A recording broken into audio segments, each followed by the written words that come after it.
સ્વામિનારાયણાય નમઃ.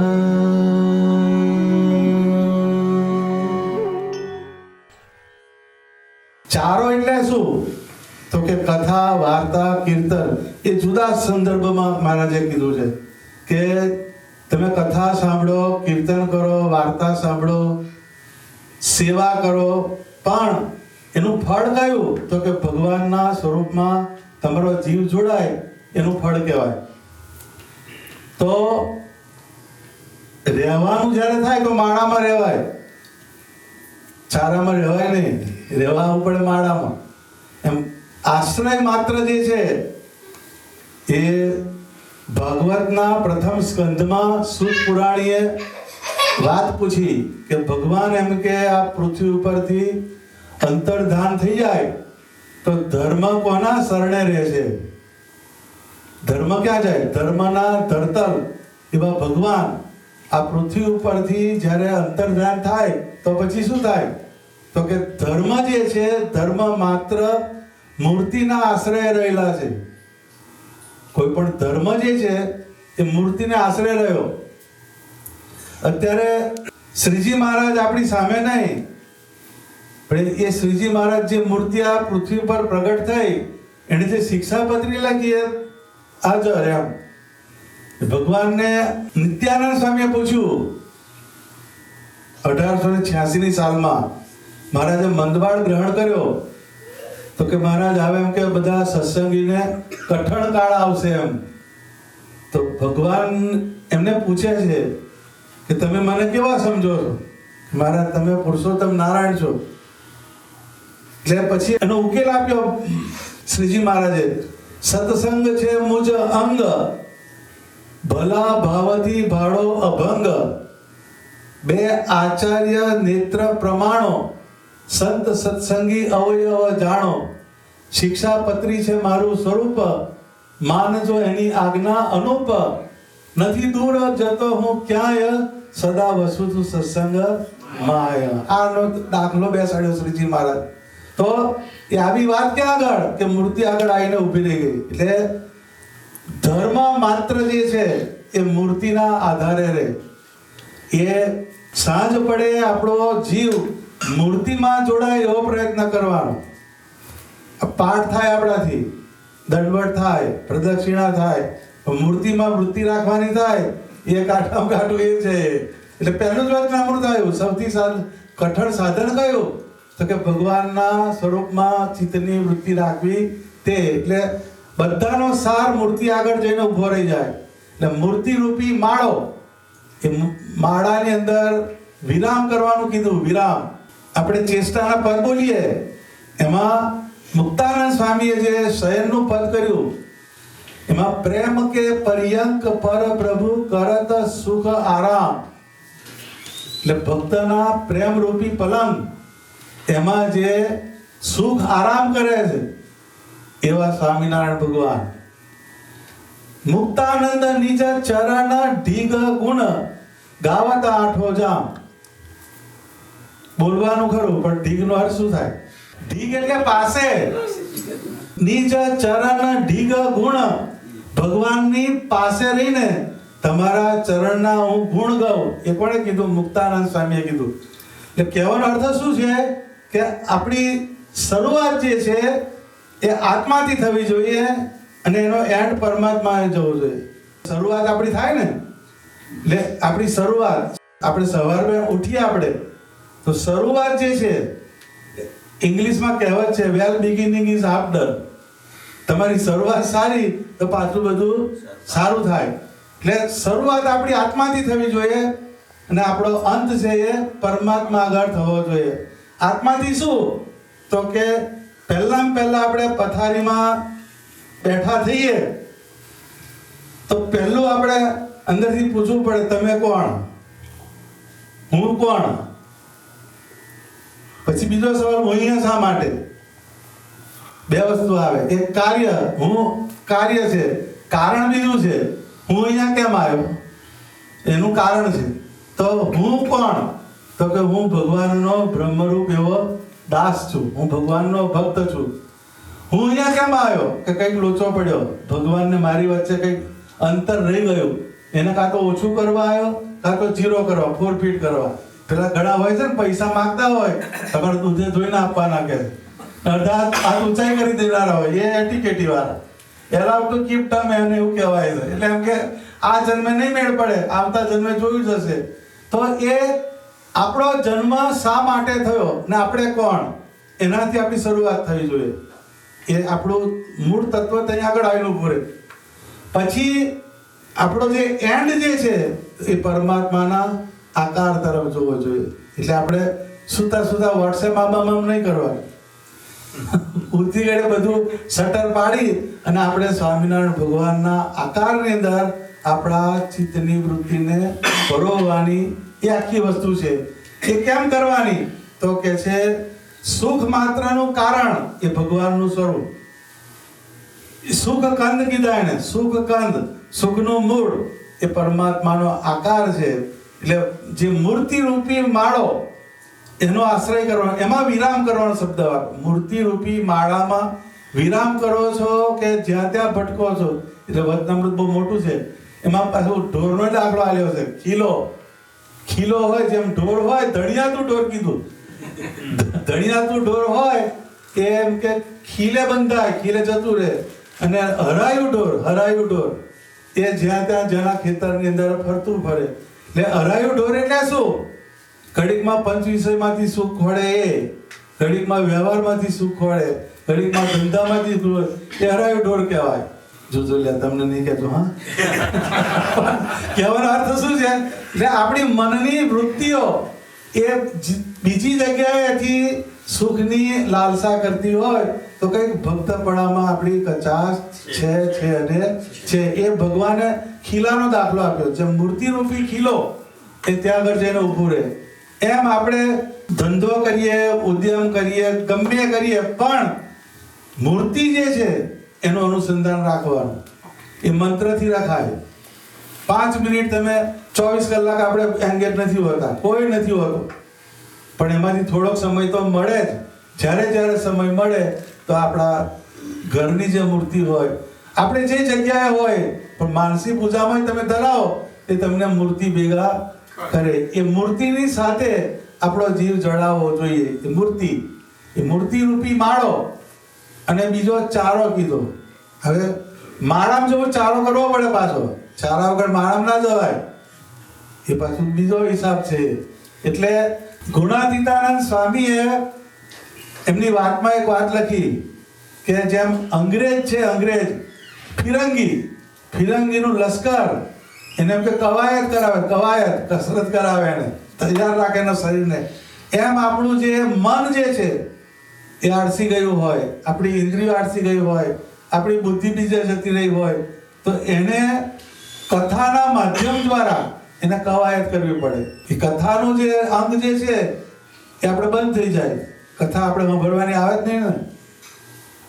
એ શ્રીજી મહારાજના સમયમાં એવું હતું. મહારાજ જ્યારે એમ કે કથા કરે તો અમુક કાઠી જાય સૂઈ જાય, તો ભગવાન અલ્યા કે તું સૂવે છે કેમ? કે મહારાજ કે આમ તો પણ તમે જે પેલું પોટલું ખોલો છો એમાંથી નીકળે છે ઊંઘ ક્યાં છે. પણ એ વાત કહ્યું કે પેલામાં બેઠેલો નહીં કોઈ દિવસ. આપણો જીવ જે છે એ એમાં બેઠેલો નહીં.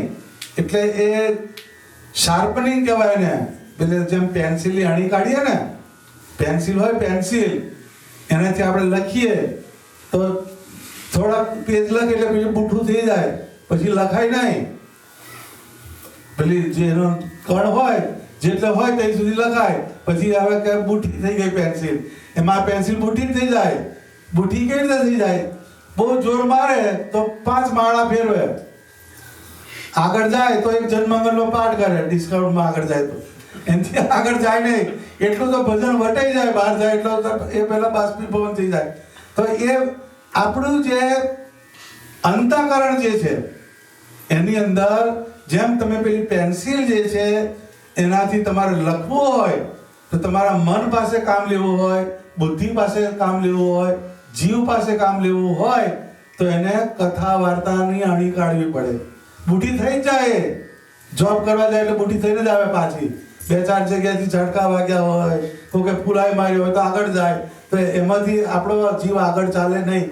પણ જેમ પેલી હવે અણી કાઢવાની વાત તો કેવી છે, બ્લેડ લગાડે છે ને, અણી કાઢવામાં કેવું થાય તો જ અણી નીકળે. એમ ધારદાર શબ્દ હોય તો એનાથી આપણા જીવની અંદર કંઈ પ્રવેશ થાય અને ભગવાનની વાત જે છે એમાં ઉતરે. એ વાત જે છે એનાથી જ આપણને ભગવાનના આકારનું અનુસંધાન થાય. તો જ્ઞાન વિના દુઃખ પાવત દુનિયા, માયા મોહ અંધકાર में मुक्तानंद मुनिवर विज्ञानी पहुंचे तेज अंबार में. એ મુક્તાનંદ સ્વામીએ એમના કીર્તનની અંદર લખ્યું. એટલે એ તેજ અંબારની જે વાત કરી તો ત્યાં આગળ જ્ઞાનની જરૂર પડે. અત્યારે જમીન એની છે, આ જમીન છે ને એની જ છે, પણ મામૂલ લોકો ખોદે તો આખા દિવસના બહુ 500 રૂપિયા પાડે, એનાથી આગળ જાય નહીં. પણ જીઓલોજીસ્ટ એ સોઇલ એનાલિસિસ કરી એના ટેસ્ટ કાઢે, અહીંથી આ નીકળશે, અહીંથી કોપર નીકળશે, અહીંથી ઓઇલ નીકળશે, અહીંથી પેટ્રોલિયમ નીકળશે. આ બધી વસ્તુનું એ એનાલિસિસ મારે છે. એ જમીન એની ખોદવાની પ્રક્રિયા પણ પેલાને 500 રૂપિયા જ ભેગો થાય છે અને પેલા લાખો રૂપિયા પાડી. એનું કારણ કયું આવ્યું? જ્ઞાનનો ડિફરન્સ આવ્યો. એમ વચનામૃત એનું એ જ, શિક્ષાપત્રીની એ જ, સ્વામિનારાયણ મંત્ર એનો એ જ, પણ જીવબાએ જુદા ભગવાન કાઢ્યા અને આપણે જુદા પડ્યા. આટલી વાત છે ભાઈ, સમજવાની વાત આટલી છે. એ જ્ઞાન જે છે, જ્ઞાન એટલે શું? તો જાણવું એને જ્ઞાન કીધું, પણ નહીં, જે તમે જ્ઞાનમાંથી વિજ્ઞાન તરફ જવું છે. વિજ્ઞાન એટલે જે જ્ઞાન તમે સાંભળ્યું એ તો ડેટા કલેક્શન છે. એક તમે આટલી એક નાની પેન ડ્રાઈવ ની અંદર કેટલા જીબી ડેટા અંદર આવી જાય, બધા જ વેદ અંદર આવી જાય આટલી પેન ડ્રાઈવ ની અંદર. એ પણ એના પેન ડ્રાઈવ નથી કશું થાય નહીં, પણ જે જ્ઞાન તમે સાંભળ્યું, વાંચ્યું, પછી એમાંથી તમારા કામનું કેટલું છે એને તમે પકડો, એ વિવેક થયો. જ્ઞાનને સાંભળ્યું, વાંચ્યું, એમાંથી તમારા કામની આટલી વસ્તુ છે એ વિવેક થયો.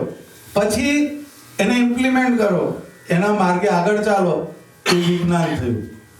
જ્ઞાનમાંથી વિજ્ઞાન તરફ જવું જોઈએ. જેમ હેન્ડલૂમ હાઉસ હોય એમાં 400-500 ટાંકા હોય, પણ તમારી ચોઈસના 2 જ ટાંકા બહુ જોર મારે તો એમાં તમે 2.5 મીટરના જ ગળા, એમાંથી દરજી જેટલું કાપે એટલું જ તમારા શરીર પર બાકીનું જતું રહે.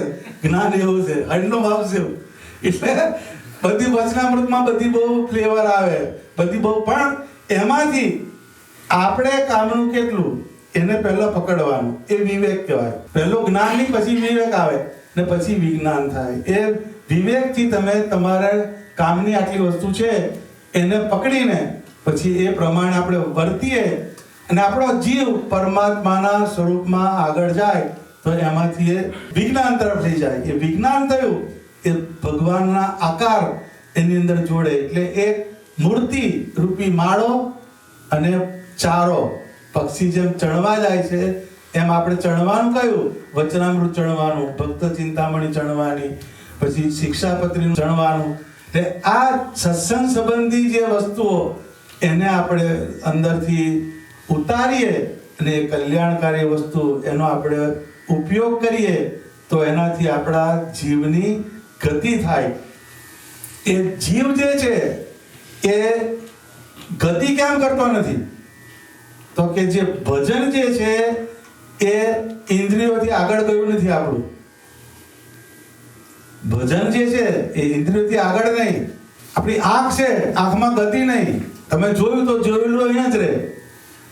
પછી જે છે એ તમે આંખથી દર્શન કર્યું તો એ દર્શન કર્યા પછી એની અંદર જે આકારનું મેં દર્શન કર્યું એ પુરુષોત્તમ નારાયણનું આ સ્વરૂપ છે. એ અક્ષરધામના અધિપતિ છે. એ મહિમાનું સીડ મૂક્યું, એ બુદ્ધિ આવી અંદર. એટલી ઇન્દ્રિયો નહીં, પછી બુદ્ધિ જાય, પછી એને મનની અંદર લઈ જવું પડે. એ મન જે છે ભગવાને મનની અંદર સ્પીડ મૂકી. ભાઈ મન અહીં બેઠું છે પણ ઇન્ડિયામાં જઈ આવશે કે નહીં? ભલે નહીં બેઠા હોય, ઇન્ડિયા વાળાનો અહીં આવે, એકવાર આવી ગયો હોય તો આવું જ છે, આવું જ ઘર છે બધું. પાસપોર્ટ કઢાવવાનો નહીં, વિઝા નહીં લેવાના, ટિકિટ નહીં લેવાની, ઇમિગ્રેશન આજે 60 લાઈન ફર્યા છે. પણ એ મન જે છે, મન એની અંદર વેલોસિટી છે, ગતિ છે મનની અંદર. એટલે જ્યારે આપણે ઇન્દ્રિયોથી કંઈક વાંચ્યું કાં તો ઇન્દ્રિયોથી ભજન કર્યું, પણ એ ભજનનું બીજ મનની અંદર મૂકવાનું તો એ ભજનને ગતિ કરાવે. દર્શન કર્યું, દર્શન તો સ્વામિનારાયણ ભગવાનની મૂર્તિનું દર્શન કરીએ તો હે સ્વામિનારાયણ ભગવાન, 14 બ્રહ્માંડમાં તમારા જેવું રૂપ કોઈનું નથી, માટે મારું મન તમારી મૂર્તિમાં કાયમ સ્થિર રહે એવી મારા પર કૃપા કરજો. આટલું જો તમે મૂકો દર્શન કર્યા પછી તે ગતિ કરાવે. પણ વાકા બહુ સરસ હતા, પત્યું. તેથી આગળ જતા નથી. મનની અંદર એનું બી મૂકવું પડે કે મનની અંદર જ્યારે ભજન જાય તો એ મન તમારું ભજનને ગતિ કરાવે. તો એ શરીરની સાથે મન જોડાયેલું છે, બુદ્ધિ જોડાયેલી છે, ચિત્ત જોડાયેલું છે, અહંકાર જોડાયેલો છે અને જીવ, આ આખું લશ્કર છે એની અંદર. પણ એ કથા વાર્તાનો યોગ થાય તો જ આપણે એની અંદરથી ખબર પડે. પોણા ભાગના અંગૂઠા છાપ જ છે થમ્સઅપ યુનિવર્સિટી. આપણે વચનામૃત પૂછીએ ને, આ લોયાના કેટલા વચનામૃત ખબર જ નથી, સારંગપુરના કેટલા વચનામૃત એ આપણને આવડતું નથી. એનું કારણ કયું? તો કે આપણે સત્સંગની અંદર જઈએ છીએ ખરા, પરંતુ એની પાછળ મન જતું નથી, બુદ્ધિ જતી નથી. એ ચારો કીધો, માળો અને ચારો. ચારો આ છે કથા વાર્તાનો ચારો. એ ભગવાનની જે વાર્તા છે, એનું જે જીવન ચરિત્ર છે, આ બધી વસ્તુનું આપણે અનુસંધાન કરીએ તો સ્વામિનારાયણ ભગવાન આ પૃથ્વી ઉપર આવ્યા અને ગોદોહન માત્ર, ગાય દોવે એટલે એક ટંકે દોવે પછી બીજા ટંકે દોહન થાય, એટલો ટાઈમ સ્પાન એક જગ્યાએ રહે એ શ્રીજી મહારાજ. એનું કારણ કયું? તો એમને શું બધી પડી હતી, પણ ગામડે ગામડે ફર્યા. કારણ કયું? તો કોઈ પણ જીવને એમની મૂર્તિનો યોગ થાય, એમણે કોઈ લીલા કરી હોય એનો યોગ થાય. કેટલી અનંત લીલાઓ કરી ભગવાને, એનું કારણ કયું? તો કે કોઈ પણ જીવને એમની મૂર્તિનો યોગ કરાવવા માટે એમણે એ લીલા કરી. એ લીલાને આપણે જો સંભાળીએ તો આપણા જીવનું રૂડું કરે. એટલે એ નાનામાં નાની લીલા બને નહીં ભગવાનની, પણ એ કલ્યાણની મુદ્દો એની અંદર આવે. શ્રીજી મહારાજ દાદા કાચરની જાન લઈને જતા હતા, તો જાન કેટલા દૂર છે એ જોવું તો એમને. એક ડેરી જેવું હતું, ત્યાં આગળ ગયા. હવે ડેરી ઉપર ચડવાનું તો ભગવાનથી ઉપર ચડાય એવું નતું, એટલે ત્યાં માલધારી હતો, ભરવાડ હોય ને, બકરા ચાલતો હોય, એટલે ત્યાં આગળ ઉભો હતો કે બાપુ કે તમારે મારા ખભે હાથ મૂકીને ઉપર ચડી જાવ કે. એ બાપુ કે કાઠિયાવાડ. ને મહારાજે એના ખભે હાથ મૂક્યો અને ઊંચું ઉપર ચડવા જાય એટલે નીચે જોયું ભગવાને. માલધારીની આંખ આમ ગઈ ને ભગવાને નીચે જોયું. એ આંખ જે છે ફીટ થઈ ગઈ. કોને? પેલા માલધારીને. હવે ધ્યાન કરવા નથી ગયો, કશું કરવા ગયો નહીં, પણ એ આંખ એની અંદર ફીટ થઈ ગઈ. પછી જ્યારે એનો અંત સમય આવ્યો કે આંખ હતો કે સ્વામિનારાયણની, બીજા બધાના કે કોડા કે છે. આંખ કે સ્વામિનારાયણની, બીજા બધાના કે કોડા કે છે. એ આંખની અંદર એનો જીવ ગયો, ભગવાને લેવાય. આટલી જ વાત છે. પણ એનું મન ગયું અને બુદ્ધિ ગઈ. એ ભલે શાસ્ત્ર નથી ભણ્યો, એટલું તો ખબર પડે છે કે આ ભગવાનના જેવી આંખો કોઈની નથી. એ આંખ પણ પરમાત્માની કલ્યાણ કરાવનારી છે. એમ પરમાત્મા જે છે, જેમ સૂર્ય હોય એની અનંત કિરણ હોય, એ બધી કિરણમાંથી પ્રકાશ નીકળે, એમ એમના મંત્રથી કલ્યાણ થાય, એમની મૂર્તિથી કલ્યાણ થાય, એમના શાસ્ત્રથી કલ્યાણ થાય, એમના સત્પુરુષથી કલ્યાણ થાય. એ બધી વસ્તુ ભગવાને આ પૃથ્વી ઉપર પ્રવર્તાવી. એમના સત્પુરુષ એ પણ કલ્યાણ કરે. એ બ્રહ્માનંદ સ્વામી બાલમાંથી જતા હતા, તો એક છોકરા જે હતા એને ઘઉંનો પોંક આલ્યો. પછી સ્વામી રાજી થયા કે છોકરા માગ કે છે કે મારા જીવનું સારું થાય એવું કરો કે છે. હવે તો એ તો એને કયો ઉપદેશ કરવા જાય? બ્રહ્માનંદ સ્વામીનું 10 મણની કાયા હતી. આ સંપ્રદાયમાં બ્રહ્માનંદ સ્વામી સુરા ખાચર એ 10 મણની કાયા વાળા હતા. તો એ ભગવાનના સંત પુરુષ કહેવાય. તો બ્રહ્માનંદ સ્વામીએ કીધું, લે છોકરા, તો કે બોલો સ્વામી, કે તારો જયારે અંત સમય આવે, અમારું પેટ હંભાર આમ કર્યું, ખેંચ્યું, ઊંચું કર્યું, અને કે આ પેટ જોઈ રાખ મારું, કે તારો અંત સમય આવે તો આ પેટને તું સંભાળજે. આપણે 10 પેટ ભેગા કરો કશું ના થાય. એ બ્રહ્માનંદ સ્વામીનું પેટ છે. એ પેટને સંબંધ કયો? તો કે સ્વામિનારાયણ ભગવાન જ્યારે પીરસે ત્યારે બ્રહ્માનંદ સ્વામી જોડે સખા ભાવ એમને. એટલે દહીં દૂધના ગાળવા માથે ઢોળતા માવ, ખેલે થઈ ગોવાળિયા, ખૂબ પીરસે કરી ભાવ, એમ લખ્યું બ્રહ્માનંદ સ્વામીએ. એટલે ભગવાન એના પર આગ્રહ કરે કે મહારાજ કે હવે મારે નહીં મેળ પડે, મારે નહીં મેળ પડે. પછી એમના માથે માલપુડા મેલે. પણ શ્રીજી મહારાજ માથે માલપુડા કોઈ મેલતો થઈ રહ્યા છે, આપણે તેમ કહીએ. 2 દાડા પછી કહીશું કે ફ્રીજમાં મૂકી દે. માથે મૂકે, પછી ઉપર માલપુડાની ઉપર દૂધપાકની ધાર કરે. હવે દૂધપાકની ધાર માથા ઉપર ધાર કરે. આ કોઈ દાડ આપણે આ લીલા જોવામાં તો મળવાની નહીં, પણ સાંભળવાની મુશ્કેલ. તો એ આમ કે ઉપરથી જે દૂધપાક પડે એ ખોબે ખોબે બ્રહ્માનંદ સ્વામી પીવે, એનું એ પેટ છે. લ્યા ભાઈ, એમને એમ નથી. એ જે નંદ સંતોજી હતા, એ જ્યારે એમ કે પાણી પીવે તોય સ્વામિનારાયણ, ખાય તો એમના જીવની અંદર, એમના શરીરની અંદર સ્વામિનારાયણ ભગવાનનો વાસ છે એમ સમજીને એની અંદર એ બધી વસ્તુને, એના માટે ઉપાસનાની વસ્તુ છે. શ્રીજી મહારાજના સમયના સાધુ, એટલે અત્યારે જે જ્ઞાન સ્વામી થઈ ગયા ને વિરસદ વાળા, એની પેરેલલના સાધુ. એકવાર કંઈક મેઘવા ગામની અંદર ગયેલા સંતો, ધર્માદો ઉઘરાવા. તો એ વખતે સાટા સિસ્ટમ હતી. સાટે હાલે. એટલે આટલે એમ કે જુવાર હોય, જુવાર એક લોટો જુવાર આપે તો એની હવે કેરી આપે કે જે કઈ સિઝનલ ફ્રૂટ હોય એ અમે આપે. એ સાટા સિસ્ટમ કહેવાય.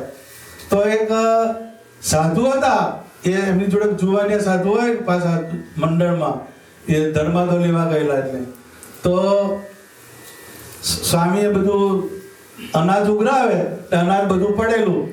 તે છોકરા જે છે, જુવાનિયા છોકરા, ખાવાનું મન તો થાય છે ને. તે કેરી આવી હશે ટોપલા લઈને, તે પેલો 2-4 કેરી લઈ આવ્યા. સ્વામી પેલું અનાજ એને આપ્યું. પછી એ સ્વામી જ્યારે જમવા બેઠા તો પેલી કેરી સુધારીને મૂકી પેલા ચેલાએ. તો પેલા કેરી કઈથી આવી ગઈ છે? તો કે છે આ તો પેલો કેરી ટોપલા વાળો આવ્યો હતો, એટલે એને હાટે થોડી લઈ આવ્યા કે છે. પણ કે કઈથી, શેના હાટે લઈ આવ્યો? કે તો કે આ અનાજ જે આવ્યું એ તારા બાપનું ક્યાં હતું? કે છે એ લક્ષ્મીનારાયણ દેવનું અનાજ છે. કે છે એ લક્ષ્મીનારાયણ દેવના દરબારમાં જાય, એ એમને કામ લાગે, આપણાથી ખવાય નહીં. તેની પ્રાયશ્ચિતની માળા કરાવી. એ નંદ સંતોની પછીની પરંપરા, એ આપણા સત્સંગના આ બધા સંતો જે છે એ આવા સંતો હતા કે અનાજ જે આવ્યું એ પણ પરમાત્માના નિમિત્તે આવેલું છે, એને બીજે જવા દે નહીં. કારણ કયું? તો કે એનું આની અંદર પરમાત્માનો યોગ. એટલે એ સત્પુરુષ જે હોય, સત્શાસ્ત્ર જે હોય, મંત્ર હોય, મૂર્તિ હોય, એનો આપણે યોગ કરીએ તો આપણને સુખની દિશા બતાડે. એ સુખની જો વ્યાખ્યા કરવી હોય, સુખની, એ જ્યાં ભગવાનનો આકાર ત્યાં સુખ છે. અત્યારે જેમ ભગવાને વચનામૃતમાં દાખલો આપ્યો કે જેમ આ મશાલ છે, મશાલની નજીક તમે ઊભા રહો તો તમને દેખાય, પછી જેમ જેમ દૂર જાવ એમ પેલી વસ્તુ અંધારું વધતું જાય અને પેલું દેખાતું ઓછું થઈ જાય. એમ જેને પરમાત્માના આકારનો યોગ હોય એને બધી વસ્તુ દેખાય, એને બધી વસ્તુ પકડાય. એ જે ભગવાન જે છે એને પરમાત્માને મૂર્તિમાન સમજવા હોય તો સત્પુરુષ પાસે જવું પડે. એ સત્પુરુષ હોય એ તમને જ્ઞાનથી તમને એની અંદર ખબર પાડે ને એના કારણે તમને પરમાત્માનો યોગ થાય. એટલે આપણે પકડવાનું કયું? જ્યારે આપણે સવારે પથારીમાં બેઠા થઈએ ત્યારે પહેલો આપણા આત્માને પકડવાનો, અને જ્યારે સૂઈ જઈએ ત્યારે પરમાત્માને પકડવાનો. આ બે વસ્તુ એટર્નલ છે, આત્મા અને પરમાત્મા. નંદ સંતો જે છે એનાનો શ્લોક લખ્યો, બ્રાહ્મે મુહૂર્તે શયનમ વિહાયમ નિજ સ્વરૂપમ હૃદિ ચિંતયિત્વા સ્નાતમ વિશુદ્ધમ પ્રચુરાત બિરદભિઃ શ્રી નીલકંઠમ હૃદિ ચિંતયામિ. એટલે બ્રાહ્મે મુહૂર્તે પહેલામાં પહેલું બ્રહ્મ મુહૂર્ત. બ્રહ્મ મુહૂર્ત એટલે શું? તો વિજ્ઞાનની વાત કરીએ તો 4 વાગ્યા પહેલાનો સમય. એમાં ઓઝોન વાયુ હોય, ઓઝોન એનું લેયર નીચું હોય. એ અર્લી મોર્નિંગની અંદર જાય તો ઓઝોનનું લેયર નીચું હોય એટલે એ તમારા બ્રેનના જે સેલ હોય એને ચાર્જ કરે. એ જ્યોગ્રાફિકલ કન્ડિશન છે ઓઝોનની. પણ આપણા સંદર્ભમાં બ્રહ્મ મુહૂર્ત કયું? તો કે આપણા જીવની અંદર જ્ઞાન થયું, બ્રહ્મ મુહૂર્ત કહેવાય. બ્રાહ્મે મુહૂર્તે શયનમ વિહાયમ. શયન એટલે ઊંઘ, વિહાયમ એટલે છોડવાની. તમારી ઊંઘ એટલે અજ્ઞાન રૂપી ઊંઘ. આપણામાં અજ્ઞાન જ બેઠું છે ને, એને એ ઊંઘને ઉડાડવાની છે. એ કોણ છોડાવે? તો કે બ્રહ્મ મુહૂર્ત. જેને જ્ઞાન થાય પરમાત્માનું, એનાથી એનું અજ્ઞાન દૂર થાય. નિજ સ્વરૂપમ હૃદિ ચિંતયિત્વા. પોતાનું જે સ્વરૂપ, હું કોણ, એ હું કોણ તો પૂછવાનું. હું કોણ? આપણે કોણ? આપણે આખું શરીર છે. તમે એક ટાઇટલ આવ્યું કે આનું નામ આ, આનું નામ, પણ તમે કોણ અંદરથી? તમે કોણ? તમે આંખ છો, કાન છો, દાંત છો, જીભ છો. આ તો આખું ટોટલ વાગ્યું છે. એમાં તમે કોણ? આપણે કોણ છીએ? તો આખી ઓર્કેસ્ટ્રા જે છે શરીરની, એના પ્લેયર આપણે છીએ. બધું તમારા શરીરની અંદર જેટલું છે એના જે ક્રિયાને કરાવનાર કોણ? તો કે આત્મા. પણ એની અંદર જ્ઞાન શક્તિ, ક્રિયા શક્તિને ઈચ્છા શક્તિથી એને ચલાવનાર પરમાત્મા પાસે. એકલો આત્મા કશું ના કરી શકે. એમાં પરમાત્માનો યોગ થાય તો જ તમે કઈ ક્રિયા કરી શકો. તમે ગમે એટલા સારા સિંગર હોય પણ વોકલ કોર્ડમાં પેરાલિસિસ થઈ જાય, વોકલ કોર્ડમાંથી થઈ જાય પછી તમારાથી ગવાય નહીં, ક્રિયા શક્તિ ગઈ. બગાસું ખાવ લ્યો, કેટલી સામાન્ય વસ્તુ. બગાસું ખવાય? ના જ ખવાય. એ ઈચ્છા શક્તિ છે. અને જ્ઞાન શક્તિ, એ ભગવાને જ્ઞાન શક્તિ મૂકી.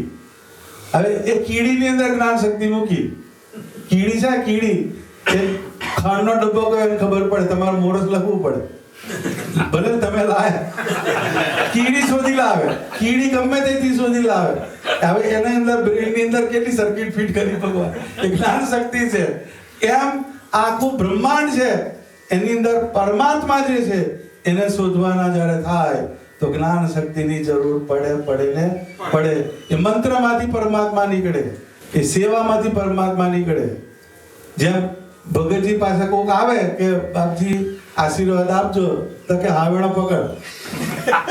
આટલી જ વાત આવે, બીજો ફંડામેન્ટલ આવે જ નહીં. એ ક્રિયા શક્તિ છે, એ જ્ઞાન શક્તિ આટલી જ પડે. એની અંદર ડેપ છે. એમ કશું કર્યા વગર કઈ આવતું નથી. હાવેણો પકડ એમ કે. હાવેણો એટલે એ હાવડો કેમ પકડાવે કે આ જગ્યા જે છે એ પુરુષોત્તમ નારાયણના ચરણના સંબંધવાળી જગ્યા છે. એમાં તું વાળીશ તો તારી ઇન્દ્રિયો પવિત્ર થશે, તારું અંતઃકરણ પવિત્ર થશે. પેલાને ફીટ થાય નહીં, એ જાણી વાત જ કે હાવેણો પકડે એમ. એની અંદર આવી જાય બધી ઘણી વસ્તુ આવે. એ જ્ઞાન શક્તિ કહેવાય. એ જ્ઞાન જે છે, જ્ઞાનને આપણે પકડવાનું કયું? તો કે સ્વામિનારાયણ ભગવાન એ આ પૃથ્વી ઉપર અનેક જીવનું કલ્યાણ કરવા પધાર્યા. એ સ્વામિનારાયણ ભગવાન, એના હું દર્શન કરું છું, એનો હું મંત્ર બોલું છું, એના હું કીર્તન બોલું છું. આ બધી વાતને આપણે ભેગી કરીએ ને પછી મનની અંદર એ ભજનને લઈ જવાનું. ભજનને ગતિ કરાવી હોય તો મનનું માધ્યમ આપણે પકડવું જ પડે. નંદ સંતોના શબ્દ તમે જુઓ ને, સ્વામિનારાયણ સ્વામિનારાયણ કહો રે મન મેરા, એમ કે છે. કહો રે જીભ મેરી નહીં કહેતા. એ મન જે છે, મન, એ મનની અંદર એનું પ્રોજેક્શન થવું જોઈએ. એટલે આપણે આ શીખવાનું આ વિજ્ઞાન આ છે. વિજ્ઞાન કોને કહેવાય? વિશિષ્ટ જ્ઞાન. જે તમે કંઈક સાંભળ્યું, વાંચ્યું, એને તમે અનુભવના જગતમાં જ્યારે લઈ જાઓ તો એ વિજ્ઞાન બની જાય. એટલે જ્ઞાનમાંથી વિજ્ઞાન તરફ જવાનો આપણે પ્રયત્ન કરવાનો. હવે એ જે પરમાત્માના યોગવાળા સત્પુરુષ એણે જે શાસ્ત્ર લખ્યા એમાંથી એ વસ્તુ નીકળે. હવે બ્રહ્માનંદ સ્વામી લખ્યું કે સહજાનંદજીની મૂર્તિ મારી આંખોના ચશ્મા, તે વિના મને કાંઈ ન સૂજે, રાત અને દિન મારે લ્યો. હવે આનો અર્થ શું કરવા? સહજાનંદજીની મૂર્તિ મારી આંખોના ચશ્મા, તે વિના મને કાંઈ ન સૂજે, રાત અને દિન મારેલો. સમજાય ને આટલી પંક્તિ? એ આ બે લાઈન છે, પણ એમાં સ્વામી બહુ મોટી વાત કહી દીધી. ભગવાન સ્વામિનારાયણની જે મૂર્તિ, આંખના ચશ્મા એને કેમ કીધા? તો કે રાત અને દિન. રાત એટલે શું? માણસ માયામાં ભટકે છે. માયાના અંધકારની અંદર માણસ ભટકે છે, કેમ કે એને ખબર નથી. જેમ આ ઘર તમારું છે, પણ લાઈટ ગઈ તો અડબેટે ચડી જ જાય. તમને જો ને ઘર તમારું રહ્યું, અંધારું થયું એટલે તમને ઠોકરે ચડાવી દે. તમારું ઘર હોય તો એ રાત થઈ. ઇલ્યુઝન, માયા, અંધકાર, એ અજ્ઞાનનો પ્રદેશ થયો. દિન એટલે શું? જ્ઞાન. એટલે જ્ઞાની તો ફફર મારે છે ને તારે. દીનાનાથ ભટ્ટને 18,000 શ્લોક મોઢે લ્યા. 18,000 શ્લોક કોને કહેવાય? આ તો 5 શ્લોક મોઢે કરવા હોય તો નહીં યાદ આવે એમ કે એને 18,000 શ્લોક ભાગવતના મોઢે. પછી મહારાજ એમને પૂછ્યું કે તમારા કલ્યાણનો શ્લોક કયો? તો કે મહારાજ ખબર નથી. એમ છે એ પાછું. એટલે જ્ઞાન, જ્ઞાન અને અજ્ઞાન, એમાં જો પરમાત્માનો યોગ ના હોય તો તમને કશું દેખાવાનું નથી. એ કે છે કે સહજાનંદજીની મૂર્તિ મારી આંખોના ચશ્મા. એ જેમ એમ કે પેલા આંધળે બજાર લૂંટી, એમ કે છે આંધળે બજાર લૂંટી.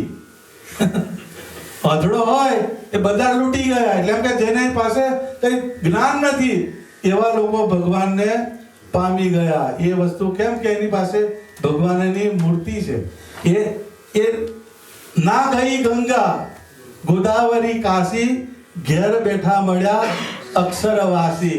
તપને તીર્થમાં હું કઈ ન જાણું, સહેજે સહેજે હું તો સુખડા રે માણું. આ વસ્તુની અભિવ્યક્તિ કેમ આવી? તો કે એ જ્ઞાન ને અજ્ઞાન એની બહાર નીકળી ગયેલા સત્પુરુષો હતા, પણ એની પાસે હુકમનો એકો હતો. કઈ? સ્વામિનારાયણ ભગવાનની મૂર્તિ. શ્રીજી મહારાજે સત્સંગમાં જ્યારે બધાને મોકલે તો કે મહારાજ કે અમને તો કશું આવડતું નથી, તો કે એક લાકડી આપે, એને એક લીલો છેડો ને એક લાલ છેડો. લાલ છેડો હટાડી તો કે સમાધિમાં જતો રહેશે, પછી લીલો છેડો હટાડી તો બહાર આવશે.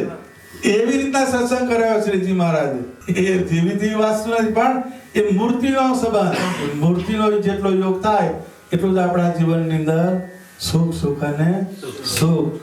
એટલે આજે તો પેલું ટ્રાયલ વર્ઝન છે, પણ આ બધા ભેગા થાય મારે કરવું પડે ને. એટલે વોર્મઅપ સેશન છે આપણે. પણ આપણે કરવાનું કયું છે? ઘેર ઘેર જઈ ભગવાનના ભગતને રાજી કરવાના, એનું ખૂટતું હોય એ પૂરું કરવાનું, પણ મૂળ રાજી કરવાની વાત છે. બધા હરિભગત હોય એના ઘેર જઈ આપણે એને સારું લાગે, એને બે વાત કરવાની, ભગવાનની કઈ વસ્તુ આપીએ આપણે તો એનાથી એના ઘરની અંદર વાતાવરણમાં ફેરફાર થાય અને વડતાલનો યોગ વધારે ને વધારે દ્રઢ થાય. એ જ આપણે કહેવાનું છે. બાકી આપણે નવું શું કહેવાનું? આ તો મેં ના કીધું સત્યનારાયણનો પ્રસાદ વેચવાનો છે.